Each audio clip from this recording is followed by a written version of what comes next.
2500 ಅಡಿವರೆಗೂ ಒಂದು 20% ಆಚೆ ಈಚೆ ಇದ್ರೂ ಕೂಡ ಒನ್ ಟೈಮ್ ರಿಲೀಫ್ ಕೊಡಬೇಕು ಅಂತ ತೀರ್ಮಾನ ಮಾಡಿದ್ದೇವೆ. ಸನ್ಮಾನ್ಯ ಶ್ರೀ ಡಿ.ಕೆ. ಶಿವಕುಮಾರ್ ಸಾಹೇಬರಿಗೆ ಅಭಿನಂದನೆಗಳನ್ನ ಸಲ್ಲಿಸ್ತೀನಿ. ಏನು ಇವತ್ತು ವಾಸ ದೃಢೀಕರಣ ಪತ್ರವಿಲ್ಲದೆ ಏನು ತೊಂದರೆ ಆಗ್ತದೆ ಅಂತ ಸಂಪೂರ್ಣ ಮಾಹಿತಿ ಇರೋದು ಮಾನ್ಯ ಇವತ್ತಿನ ಮುಖ್ಯಮಂತ್ರಿಗಳಿಗೆ. 2500 ಅಡಿಯ ಒಳಗಡೆ ನಿವೇಶನಕ್ಕೆ ಓಸಿಯಿಂದ ವಿನಾಯಿತಿಯನ್ನ ನೀಡುವಂತ ಒಂದು ಘೋಷಣೆಯನ್ನ ಮಾಡಿದ್ದಾರೆ. ಮೊದಲಿಗೆ ಅವರಿಗೆ ನಾನು ಅಭಿನಂದನೆಗಳನ್ನ ತಿಳಿಸ್ತಾ ಇದ್ದೀನಿ.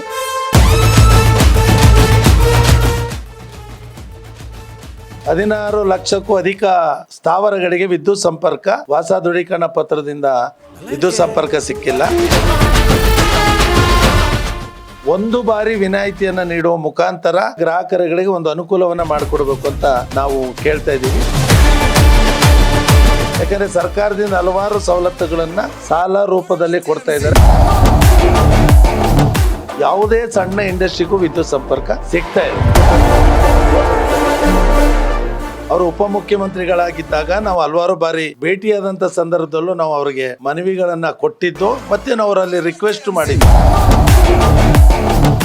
ನಮ್ದು ಹಲವಾರು ಬೇಡಿಕೆಗಳಿದೆ, ಗುತ್ತಿಗೆದಾರ ಬೇಡಿಕೆ. ಈ ವೃತ್ತಿಯನ್ನು ನಂಬಿ ಸುಮಾರು 35 ಲಕ್ಷಕ್ಕೂ ಅಧಿಕ ಜನ ನಾವು ಜೀವನವನ್ನ ಮಾಡ್ತಾ ಇದೀವಿ. ಇವತ್ತಿನ ನೂತನ ಮುಖ್ಯಮಂತ್ರಿಗಳು ಖಂಡಿತವಾಗ್ಲೂ ಬೆನ್ನೆಲುಬಾಗಿ ನಿಲ್ತಾರೆ. ಸಂಘಟನೆಯಿಂದ ಬಂದು ಇವತ್ತು CM ಆಗಿದ್ದಾರೆ. ಸೊ ಸಂಘಟನೆಯ ಶಕ್ತಿ ಏನಿದೆ ಅನ್ನೋದವರಿಗೆ ಸಂಪೂರ್ಣ ಮಾಹಿತಿ ಇದೆ.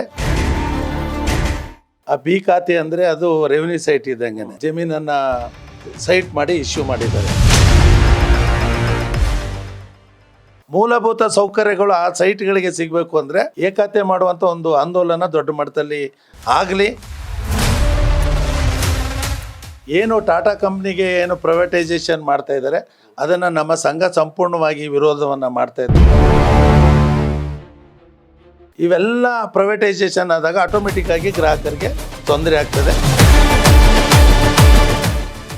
20ನೇ ತಾರೀಕು ಒಳಗಡೆ ನಾವು ಮುಖ್ಯಮಂತ್ರಿಗಳಿಗೆ ಮನವಿಯನ್ನು ಕೊಟ್ಟು ಒಂದು ಹೋರಾಟವನ್ನು ನಾವು ದೊಡ್ಡ ಮಟ್ಟದಲ್ಲಿ ಮಾಡ್ತಾ ಇದ್ದೀವಿ. ನಿನ್ನೆಯಷ್ಟೇ ಡಿ.ಕೆ. ಶಿವಕುಮಾರ್ ಅವರು ರಾಜ್ಯದ 25ನೇ ಮುಖ್ಯಮಂತ್ರಿಯಾಗಿ ಪ್ರಮಾಣ ವಚನ ಸ್ವೀಕರಿಸಿ ಕ್ಯಾಬಿನೆಟ್ ಮೀಟಿಂಗ್ ಆದ್ಮೇಲೆ ಒಂದಷ್ಟು ಭರವಸೆಗಳು ಜೊತೆಗೆ ಒಂದಷ್ಟು ಗಿಫ್ಟ್ ಅನ್ನುವಂಥ ರೀತಿಯಲ್ಲಿ ಘೋಷಣೆಯನ್ನ ಮಾಡಿದ್ರು. ಅದರಲ್ಲಿ ಪ್ರಮುಖವಾಗಿ ವಿದ್ಯುತ್ಗೆ ಸಂಬಂಧಪಟ್ಟಂತೆ, ಅದರಲ್ಲೂ ಕೂಡ ವಿದ್ಯುತ್ ಗುತ್ತಿಗೆ ಏನು ಅನುಮತಿ ಪಡೆದ ಗುತ್ತಿಗೆ ನೌಕರರ ಸಂಘ ಏನಿತ್ತು ಅವರು ಕೂಡ ಒಂದಷ್ಟು ಬೇಡಿಕೆಯನ್ನು ಈ ಹಿಂದೆ ಪ್ರತಿಭಟನೆ ಮೂಲಕ, ದೊಡ್ಡ ಮಟ್ಟದ ಒಂದು ಪ್ರತಿಭಟನೆ ಮೂಲಕ ಬೇಡಿಕೆಯನ್ನು ಇಟ್ಟಿದ್ರು ಕೂಡ. ಅದಕ್ಕೆ ಸಂಬಂಧಪಟ್ಟಂತೆ ಒಂದು ಭರವಸೆಯನ್ನು ಕೊಟ್ಟಿದ್ದಾರೆ, ಘೋಷಣೆಯನ್ನು ಕೂಡ ಮಾಡಿದ್ದಾರೆ. ಅದು ಮುಂದಿನ ದಿನಗಳಲ್ಲಿ ಇಂಪ್ಲಿಮೆಂಟ್ ಕೂಡ ಆಗಬೇಕು. ಅದೇನೆಂದರೆ ಸುಮಾರು 2500 ಅಡಿಗಳಷ್ಟು ಏನು ಆ ಒಂದು ಜಾಗದಲ್ಲಿ ಮನೆಗಳನ್ನು ಕಟ್ಟಿರ್ತಾರಲ್ಲ ಅದಕ್ಕೆ ವೈಲೇಷನ್ಗೆ ಸಂಬಂಧಪಟ್ಟಂತೆ 20% ಆಚೆ ಈಚೆ ಅನ್ನುವಂಥ ಒಂದು ಮಾತನ್ನು ಹೇಳಿ ಅವರಿಗೆ ಒಂದು ರಿಲ್ಯಾಕ್ಸೇಷನ್ ಅನ್ನು ಕೊಡ್ತೀವಿ ಅನ್ನುವಂಥ ಒಂದು ಭರವಸೆಯನ್ನು ಕೂಡ ಕೊಟ್ಟಿದ್ದಾರೆ. ಇದ್ರ ಬಗ್ಗೆ ಮಾತಾಡೋದಕ್ಕೆ ಕರ್ನಾಟಕ ರಾಜ್ಯ ಅನುಮತಿ ಪಡೆದ ಗುತ್ತಿಗೆದಾರರ ಸಂಘದ ಅಧ್ಯಕ್ಷರಂತ ರಮೇಶ್ವರ್ ಇದ್ದಾರೆ. ಏನು ಹೇಳ್ತಾರೆ ಕೇಳೋಣ ಬನ್ನಿ ಸರ್. ಈಗ ಅವ್ರು ಏನು ಹೇಳಿದ್ರಲ್ಲ ಅದು ನಿಮ್ಮ ಒಂದು ಬೇಡಿಕೆಗೆ ಪೂರಕವಾಗಿದೆಯಾ ಸರ್? ನಾನು ಮೊದಲಿಗೆ ನಿಮ್ಮ ವಾಹಿನಿಯ ಮುಖಾಂತರ ಈ ರಾಜ್ಯದ 25ನೇ ಮುಖ್ಯಮಂತ್ರಿಗಳಾಗಿ ಆಯ್ಕೆಯಾದಂಥ ಸನ್ಮಾನ್ಯ ಶ್ರೀ ಡಿ.ಕೆ. ಶಿವಕುಮಾರ್ ಸಾಹೇಬರಿಗೆ, ಕರ್ನಾಟಕ ರಾಜ್ಯ ಅನುಮತಿ ಪಡೆದ ವಿದ್ಯುತ್ ಗುತ್ತಿಗೆದಾರರ ಸಂಘದ ಪದಾಧಿಕಾರಿಗಳು, ಕಾರ್ಯಕಾರಿ ಸಮಿತಿಯ ಸದಸ್ಯರು ಹಾಗೂ ಸಮಸ್ತ ನನ್ನ ಗುತ್ತಿಗೆದಾರ ಬಂಧುಗಳ ಪರವಾಗಿ ಅವರಿಗೆ ಅಭಿನಂದನೆಗಳನ್ನು ಸಲ್ಲಿಸ್ತೀನಿ.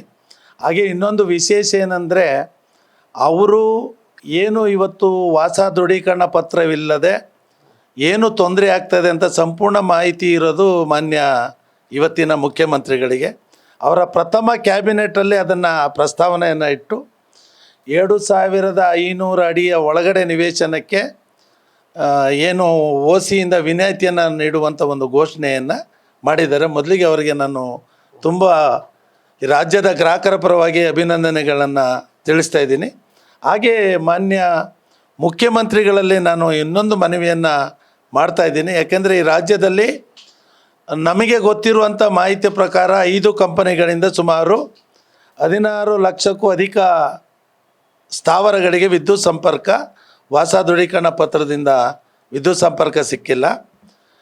ಈಗಾಗಲೇ ಏನು ತಾವೇ ನಿನ್ನೆ ಮಾತಾಡುವಾಗ ಒಂದು ಮೀಡಿಯಾದಲ್ಲಿ ಚರ್ಚೆ ಮಾಡುವಾಗ ಹೇಳ್ತಾ ಇದ್ರು, ಏನು ಈಗಾಗಲೇ ಕಟ್ಟಡಗಳನ್ನು ಕಟ್ಟಿದ್ದಾರೆ, ಹಾಗೆ ಕಾರ್ಯಾದೇಶಗಳಾಗಿದೆ ಅಥವಾ ಇಂಟಿಮೇಷನ್ ಆಗಿದೆ, ಅಂಥ ಕಟ್ಟಡಗಳಿಗೆ ಒಂದು ಬಾರಿ ವಿನಾಯಿತಿಯನ್ನು ನೀಡುವ ಮುಖಾಂತರ ಈ ರಾಜ್ಯದ ಗ್ರಾಹಕರುಗಳಿಗೆ ಒಂದು ಅನುಕೂಲವನ್ನು ಮಾಡಿಕೊಡ್ಬೇಕು ಅಂತ ನಾವು ಕೇಳ್ತಾ ಇದ್ದೀವಿ. ಹಾಗೆ ಕಮರ್ಷಿಯಲ್ ಏನು ವಾಣಿಜ್ಯ ಬಳಕೆಗೆ ಆಗುವಂಥ ಚಿಕ್ಕ ಚಿಕ್ಕ ಅಂಗಡಿಗಳಿಗೆ ವಿದ್ಯುತ್ ಸಂಪರ್ಕ ಸಿಗ್ತಾಯಿಲ್ಲ.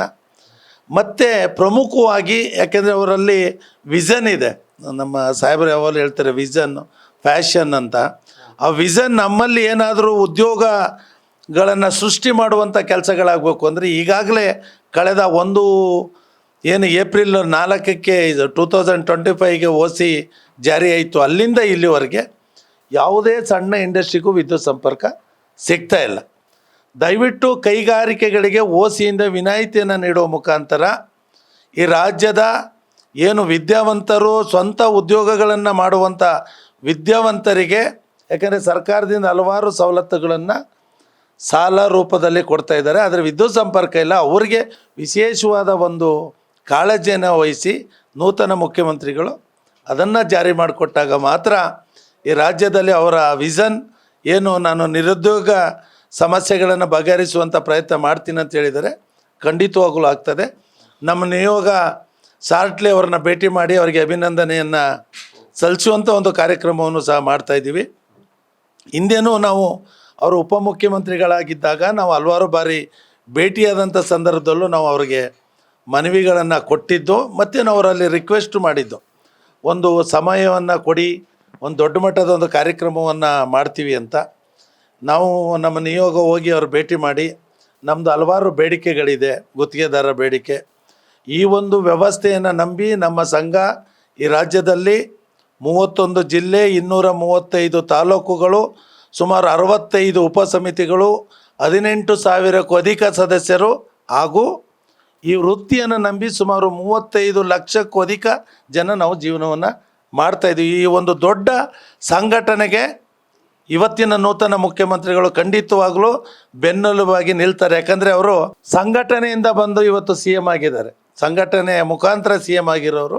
ಸೊ ಸಂಘಟನೆಯ ಶಕ್ತಿ ಏನಿದೆ ಅನ್ನೋದವರಿಗೆ ಸಂಪೂರ್ಣ ಮಾಹಿತಿ ಇದೆ. ನಾವು ಮಾನ್ಯ ಮುಖ್ಯಮಂತ್ರಿಗಳಲ್ಲಿ ನಿಮ್ಮ ವಾಹಿನಿಯ ಮುಖಾಂತರ ನಾನು ಮನವಿಯನ್ನು ಕೇಳ್ತಾಯಿದ್ದೀನಿ. ಹಾಗೆ ನಾವು ಡೈರೆಕ್ಟು ಅವ್ರನ್ನ ಭೇಟಿ ಮಾಡ್ತಾಯಿದ್ದೀವಿ. ನಮಗೊಂದು ದೊಡ್ಡ ಆಶಾಭಾವನೆ ಇದೆ. ಖಂಡಿತವಾಗಲೂ ಈ ರಾಜ್ಯದ ದುಡಿಯುವಂಥ ವ್ಯಕ್ತಿಗಳಿಗೆ ಕೆಲಸವನ್ನು ಕೊಡುವಂಥ ಕೆಲಸವನ್ನು ಇವತ್ತಿನ ನೂತನ ಮುಖ್ಯಮಂತ್ರಿಗಳು ಖಂಡಿತವಾಗಲೂ ಮಾಡ್ತಾರೆ.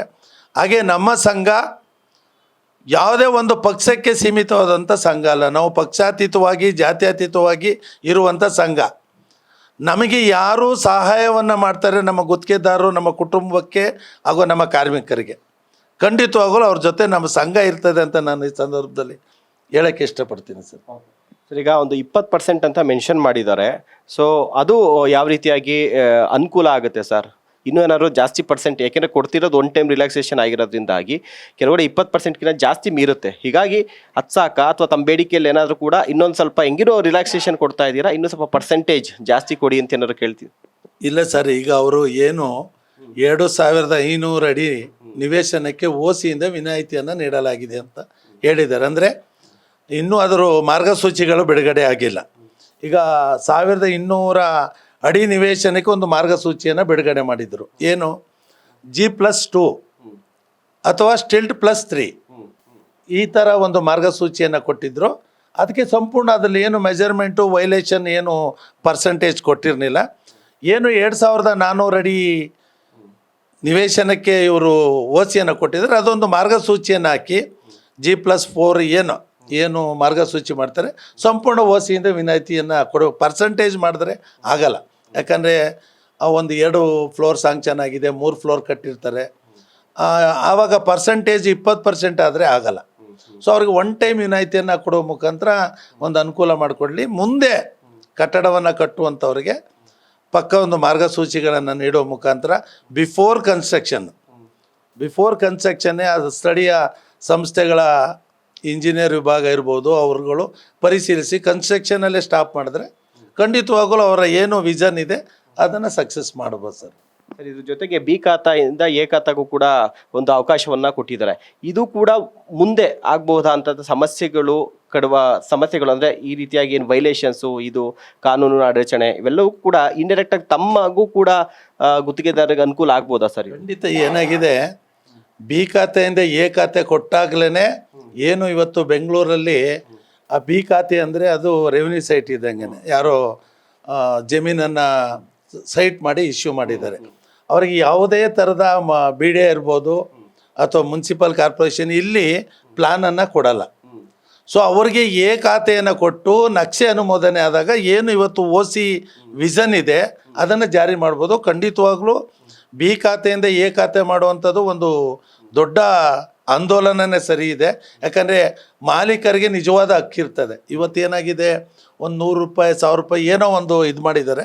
ಮೂಲಭೂತ ಸೌಕರ್ಯಗಳು ಆ ಸೈಟ್ಗಳಿಗೆ ಸಿಗಬೇಕು ಅಂದರೆ ಎ ಖಾತೆ ಮಾಡುವಂಥ ಒಂದು ಆಂದೋಲನ ದೊಡ್ಡ ಮಟ್ಟದಲ್ಲಿ ಆಗಲಿ. ಅದಕ್ಕೆ ಬೇಕಾದಂಥ ಸಿಸ್ಟಮ್ ಈಗಾಗಲೇ ಕಳೆದ 1 ವರ್ಷದಿಂದ ಏನು ಬೆಂಗಳೂರು ಗ್ರೇಟರ್ ಬೆಂಗಳೂರಿಗೆ ಮಾತ್ರ ಇತ್ತು, ಇಡೀ ರಾಜ್ಯಾದ್ಯಂತ ಮಾಡಿದ್ದಾರೆ. ಅದು ಒಂದು ಒಳ್ಳೆಯ ಬೆಳವಣಿಗೆ. ಬಟ್ ಅದನ್ನು ಶಿಸ್ತುಬದ್ಧವಾಗಿ ಆದಾಗ ಖಂಡಿತವಾಗಲೂ ಒಂದು ಯಶಸ್ಸನ್ನು ಕಾಣ್ಬೋದು. ಸರ್, ಇನ್ನು ಬಹಳ ಗಂಭೀರವಾದಂಥ ವಿಚಾರ, ಈಗ ತಮ್ಗೆ ಗೊತ್ತಿರ್ಬೋದು, ಈಗ ಕೇಂದ್ರ ಸರ್ಕಾರ ಈ ವಿದ್ಯುತ್ ವಲಯವನ್ನು ಕೂಡ ಖಾಸಗೀಕರಣ ಮಾಡೋದು ಹೊರಟಿದೆ. ಟಾಟಾ ಸಂಸ್ಥೆ ಒಂದು ಹೆಜ್ಜೆ ಮುಂದೆ ಹೋಗಿ ಅದನ್ನ ಈಗ ನೋಟಿಫಿಕೇಶನ್ ಟೆಂಡರನ್ನು ಕೂಡ ಪ್ರಕಟಣೆಯನ್ನು ಹೊರಡಿಸಿರುವಂಥದ್ದು. ಇದಕ್ಕೆ ಈಗ ಆಲ್ರೆಡಿ ನೌಕರರ ಸಂಘಗಳೇನಿದೆ, ವಿದ್ಯುತ್ ಕಂಪನಿಯ ನೌಕರರ ಸಂಘಗಳಿಗೆ ಆಲ್ರೆಡಿ ಪ್ರೊಟೆಸ್ಟನ್ನು ಮಾಡಿದೆ. ಅದಕ್ಕೆ ತಮ್ಮ ಬೆಂಬಲ ಇದೆಯಾ? ತಮ್ಗೆ ಯಾವ ರೀತಿಯಾಗಿ ಖಾಸಗೀಕರಣ ಆದರೆ ಗುತ್ತಿಗೆದಾರರಿಗೆ ಯಾವ ರೀತಿಯಾಗಿ ಸಮಸ್ಯೆಗಳಾಗ ಸರ್? ಏನು ಇವತ್ತು ಇದೇ ತಿಂಗಳು 23 ಏನಿವತ್ತು ಜೂನ್ 23ಕ್ಕೆ KRC ಅವರು ಅಬ್ಜೆಕ್ಷನ್ ಇದಕ್ಕೆ ಲಾಸ್ಟ್ ಡೇಟನ್ನು ಕೊಟ್ಟಿದ್ದಾರೆ. ಏನು ಟಾಟಾ ಕಂಪ್ನಿಗೆ ಏನು ಪ್ರೈವೇಟೈಸೇಷನ್ ಮಾಡ್ತಾ ಇದ್ದಾರೆ ಅದನ್ನು ನಮ್ಮ ಸಂಘ ಸಂಪೂರ್ಣವಾಗಿ ವಿರೋಧವನ್ನು ಮಾಡ್ತಾಯಿದೆ. ಈಗಾಗಲೇ ಏನು ವಿದ್ಯುತ್ ನೌಕರರ ಸಂಘದವರು ಪದಾಧಿಕಾರಿಗಳು ನಮ್ಮ ಸಂಘದ ಜೊತೆನೂ ಚರ್ಚೆ ಮಾಡಿದ್ರು. ನಾವು ಅವ್ರಿಗೆ ಬೆಂಬಲವನ್ನು ಕೊಟ್ಟಿದ್ದೀವಿ. ಇವತ್ತು ನಾವು ಸಭೆ ಕರೆದಿರೋದು ಅದೇ ಉದ್ದೇಶಕ್ಕೆ. ಏನು ಖಾಸಗೀಕರಣ ಮಾಡ್ತಾ ಇದ್ದಾರೆ ಅದನ್ನು ವಿರೋಧ ಮಾಡಿ ನಾವು ಯಾವ ಥರ ಇಡೀ ರಾಜ್ಯಾದ್ಯಂತ ಆಂದೋಲನವನ್ನು ಮಾಡಿ ಅಬ್ಜೆಕ್ಷನನ್ನು ಲಕ್ಷಾಂತರ ಜನಗಳ ಮುಖಾಂತರ ಅಬ್ಜೆಕ್ಷನನ್ನು ಕೊಡಿಸಿ ಏನು 23ನೇ ತಾರೀಕು ಒಳಗಡೆ ಒಂದು ಮಾನ್ಯ ನೂತನ ಮುಖ್ಯಮಂತ್ರಿಗಳಿಗೆ ಒಂದು ಮನವಿಯನ್ನು ಕೊಟ್ಟು ಫ್ರೀಡಮ್ ಪಾರ್ಕಲ್ಲಿ ಒಂದು 10ರಿಂದ 20,000 ಜನ ಸೇರಿಸಿ ಎಲ್ಲ ಸಂಘಟನೆಗಳನ್ನ ಒಂದು ಬೃಹತ್ ಹೋರಾಟವನ್ನು ಮಾಡಿ. ಯಾಕೆ ಪ್ರೈವೇಟೈಸೇಷನ್ ಬೇಡ ಅಂದರೆ ಏಷ್ಯಾದಲ್ಲೇ ಫಸ್ಟ್ ಕರೆಂಟ್ ಬಂದಿರೋದು ಬೆಂಗಳೂರಿಗೆ. ಹಾಗೆ ಈ ಒಂದು ವಿದ್ಯುತ್ ಸಂಪರ್ಕದ ಜಾಲವನ್ನು ಇಲ್ಲಿವರೆಗೆ ಮಾಡಬೇಕು ಅಂದರೆ ಹಲವಾರು ಜನ ಇದಕ್ಕೆ ದುಡಿದಿದ್ದಾರೆ, ಹಲವಾರು ಜನ ಪ್ರಾಣವನ್ನು ಕೊಟ್ಟಿದ್ದಾರೆ. ಇದು ನಮ್ಮ ಸ್ವತ್ತು, ಇದು ಏನು ಪ್ರಜೆಗಳ ಸ್ವತ್ತು. ಹಾಗೆ ಇದರಿಂದ ಪ್ರೈವೇಟೈಸೇಷನ್ ಮಾಡೋದ್ರಿಂದ ಅನಾನುಕೂಲ ಏನಾಗ್ತದೆ, ಇವತ್ತು ರೈತನಿಗೆ 35,000 ರೂಪಾಯಿ ಹಣ ಪೇಮೆಂಟ್ ಮಾಡಿದರೆ ಆ ವ್ಯಕ್ತಿಗೆ ಸರ್ಕಾರ ಉಚಿತವಾಗಿ ಟ್ರಾನ್ಸ್ಫಾರ್ಮರನ್ನು ಕೊಟ್ಟು ವಿದ್ಯುತ್ ಸಂಪರ್ಕ ಕೊಡ್ತಾ ಇದೆ. ಭಾಗ್ಯಜ್ಯೋತಿ ಸ್ಕೀಮ್ಗಳನ್ನು ಉಚಿತವಾಗಿ ಕೊಡ್ತಾ ಇದ್ದಾರೆ. ಹಿಂದೆ ಮನೆಗಳು ಬೆಳಕು ಯೋಜನೆ ಇರ್ಬೋದು, ಹಿಂದೆ ರಾಜೀವ್ ಗಾಂಧಿ ವಿದ್ಯುತ್ ಅಭಿವೃದ್ಧಿ ಮುಖಾಂತರ ವಿದ್ಯುತ್ ಸಂಪರ್ಕವನ್ನು ಕೊಟ್ಟಿದ್ದಾರೆ. ಈ ಸಬ್ಸಿಡಿಗಳು ಇವೆಲ್ಲ ಪ್ರೈವೇಟೈಸೇಷನ್ ಆದಾಗ ಆಟೋಮೆಟಿಕ್ಕಾಗಿ ಗ್ರಾಹಕರಿಗೆ ತೊಂದರೆ ಆಗ್ತದೆ. ಗುತ್ತಿಗೆದಾರರಾದ ನಮಗುಗಳಿಗೂ ತೊಂದರೆ ಆಗ್ತದೆ. ಯಾಕಂದರೆ ಅವರು ಒನ್ ಆಫ್ ದಿ ಲೈಸೆನ್ಸಿ ಅಂದರೆ ಅವನು ಒಬ್ಬರು ಗುತ್ತಿಗೆದಾರರು. ಇದನ್ನೇ ವೃತ್ತಿಯನ್ನೇ ನಂಬಿ ನಾವು ಲಕ್ಷಾಂತರ ಜನ ಇದ್ದೀವಿ, ನಮ್ಮ ವೃತ್ತಿಗೂ ತೊಂದರೆ ಆಗ್ತದೆ. ಸೊ ನಾವು ಇದನ್ನು ಖಂಡಿಸ್ತೀವಿ. ಏನು ಇವತ್ತು ನಮ್ಮ ಕಂಪ್ನಿಗಳು ನಡೀತದೆ, ಈ ಕಂಪ್ನಿಗೆ ಸರ್ಕಾರದ ವತಿಯಿಂದಲೇ ನಡಿಬೇಕು. ಟಾಟಾ ಕಂಪ್ನಿಗೆ ಕೂಡ ಅಂದರೆ ಟಾಟಾ ಕಂಪ್ನಿ ಅಂತಲ್ಲ, ಪ್ರೈವೇಟೈಸೇಷನ್ ಮಾಡೋಕ್ಕೆ ಸಂಪೂರ್ಣವಾದ ವಿರೋಧ ಇದೆ. ಅದಕ್ಕೆ ಇವತ್ತು ನಾವು ಸಭೆ ಕರೆದಿದ್ದೀವಿ. ಮತ್ತು 11ನೇ ತಾರೀಕು ಸ್ಟೇಟ್ ವೈಡು ನಮ್ಮ ಪದಾಧಿಕಾರಿಗಳ ಸಭೆ ಇದೆ. 20ನೇ ತಾರೀಕು ಒಳಗಡೆ ನಾವು ಮುಖ್ಯಮಂತ್ರಿಗಳಿಗೆ ಮನವಿಯನ್ನು ಕೊಟ್ಟು ಒಂದು ಹೋರಾಟವನ್ನು ನಾವು ದೊಡ್ಡ ಮಟ್ಟದಲ್ಲಿ ಮಾಡ್ತಾಯಿದ್ದೀವಿ. ಟಾಟಾ ಕಂಪ್ನಿಗೆ ಪ್ರೈವೇಟೈಸೇಷನ್ ಮಾಡ್ತಾ ಇರೋದನ್ನು ನಮ್ಮ ಸಂಘ ಈ ರಾಜ್ಯದ ಗ್ರಾಹಕರ ಪರವಾಗಿ ಹಾಗೂ ಗುತ್ತಿಗೆದಾರ ಪರವಾಗಿ ಖಂಡಿಸ್ತದಂತೆ ಈ ಸಂದರ್ಭದಲ್ಲಿ ಹೇಳ್ತೀನಿ. ಹಾಗೆ ಮಾನ್ಯ ಮುಖ್ಯಮಂತ್ರಿಗಳು, ನೂತನ ಮುಖ್ಯಮಂತ್ರಿಗಳು ಹಿಂದೆ ಇಂಧನ ಸಚಿವರು ಆದಂಥ ಸಂದರ್ಭದಲ್ಲಿ ಯಾವುದೇ ಕಾರಣಕ್ಕೂ ಈ ಸಂಸ್ಥೆಯನ್ನು ನಾನು ಪ್ರೈವೇಟ್ ಮಾಡೋಕ್ಕೆ ಕೊಡಲ್ಲ ಅಂತ ಅವತ್ತೂ ಮಾತು ಕೊಟ್ಟಿದ್ರು. ಇವತ್ತು ಅವರೇ ಈ ರಾಜ್ಯದ ದೊರೆ. ಖಂಡಿತವಾಗಲೂ ಪ್ರೈವೇಟೈಸೇಷನ್ಗೆ ಅವರು ಅನುಕೂಲ ಮಾಡಿಕೊಡಲ್ಲ ಅನ್ನೋ ಒಂದು ಆಶಾಭಾವನೆ ಇಡೀ ರಾಜ್ಯದ ಗ್ರಾಹಕರ ಮೇಲೆ ಸನ್ಮಾನ್ಯ ಶ್ರೀ DK ಶಿವಕುಮಾರ್ ಅವ್ರನ್ನ ಇಡೀ ಜನ ನಾವು ನಂಬಿದ್ದೀವಿ ಸರ್. ಓಕೆ. ಸೊ ಇದಿಷ್ಟು ಕರ್ನಾಟಕ ರಾಜ್ಯ ಅನುಮತಿ ಪಡೆದ ವಿದ್ಯುತ್ ಗುತ್ತಿಗೆದಾರರ ನೌಕರ ಸಂಘದ ಅಧ್ಯಕ್ಷರಂತ ರಮೇಶ್ ಅವರ ಒಂದು ಮಾತುಗಳು. ಕ್ಯಾಮರಾ ಪರ್ಸನ್ ಚಿರಾಗ್ ಜೊತೆಗೆ ಶಿವಪ್ರಸಾದ್, ನ್ಯಾಷನಲ್ ಟಿವಿ, ಬೆಂಗಳೂರು.